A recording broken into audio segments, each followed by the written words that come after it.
Meow, meow. Guten Tag. Hello, welcome. How are you? I hope you are back listening my lectures from my book, IT ERP Project, 33 years experience, 99 source, 16 minutes to read, not another how-to book, available on Amazon. Today we are at thought number 6. As always, lecture from the book, and then some explanation of what I was thinking about. Unscripted, direct reporting, just for the fun. Thanks. Thought number 6. We have a very special business model. Well, yes and no. There are quite few general business models which describe the needs and structures of many organizations on a high to medium level. If you think you can't fit in one of these, question yourself why. Being special and unique in operations and way to define your processes can lead to very complex solutions. If you are sure that your business model is so unique that it deserves a non-standard solution, then go for it. But be careful. A highly customized implementation typically means high and difficult to control the costs and time. I think this is one of the most complex issues in implementing an ERP project or complex software projects, understanding what makes your business model unique or different from your competitor. Many people say there are business models which should fit everybody, where I believe, no, they won't fit. Each company has its part of uniqueness.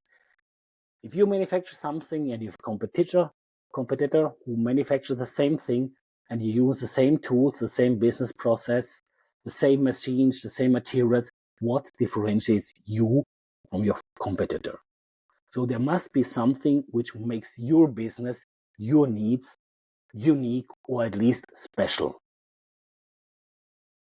Just be careful that special cannot mean everything which you have done in the past or which you are doing is the only way how you can do it, how you can work and operate it.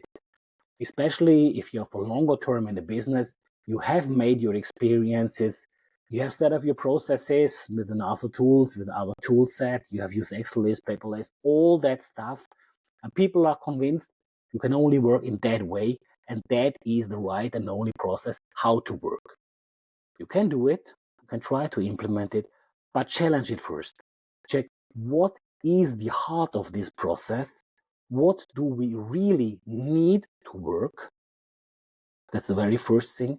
And second of it, what is our DNA, our special part in that process, which is maybe a competitive advantage about our competitor. It cannot be that you have a fully crappy purchasing process where you have to fill out 500 different forms and check with multiple vendors, where in the end you just make a straightforward purchase order. But it is you who needs to determine what is really needed and what is your unique differentiation.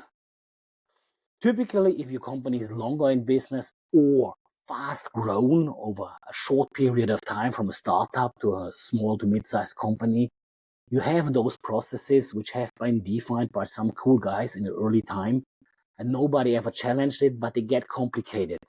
But people believe, especially if the designer of the processes, people believe that these are the only way you can work.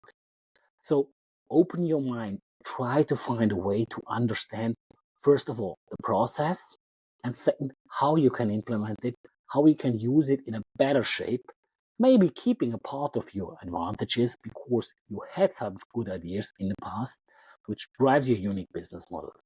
But if you just want to implement a very, very unique business model in a complex system like an ERP system, it is likely to be highly complex, leads a lot of customization development, which gets you away from a standard, which risks by far the future. So transforming all fancy processes which you think make a good business model can be difficult. Here it also comes if you go with your ERP implementation partner and you have a lot of crappy processes where you think they are so complex and you want to keep them.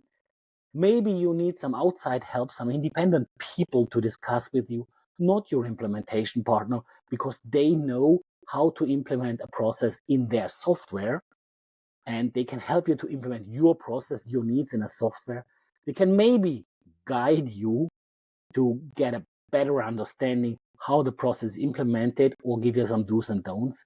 But if you want to redesign the process, streamline it, make it more comprehensive, then you may need a consulting firm or external help from an independent person who is not too deep in the software structure, not too deep in you, which really helps you to challenge your processes and dig out the unique advantages you have, which you need to keep, because that is your competitive business advantage over the others. So being unique does not always give you green light to do everything you want, but keep the part which differentiates you from your competitor to make you being stronger than your competitor to get ahead. Implementation partners know their software, but are maybe not the best people to help you understanding how to design a process. And there is no best practice from the processes. Forget that idea, we come later on it. There's no one size fits all. There are some ideas, some standard ideas which give you guidance, but every company has to fill that part on their own. That is where you need to discuss with your partner, and maybe with a consulting firm who helps you to understand your needs and processes.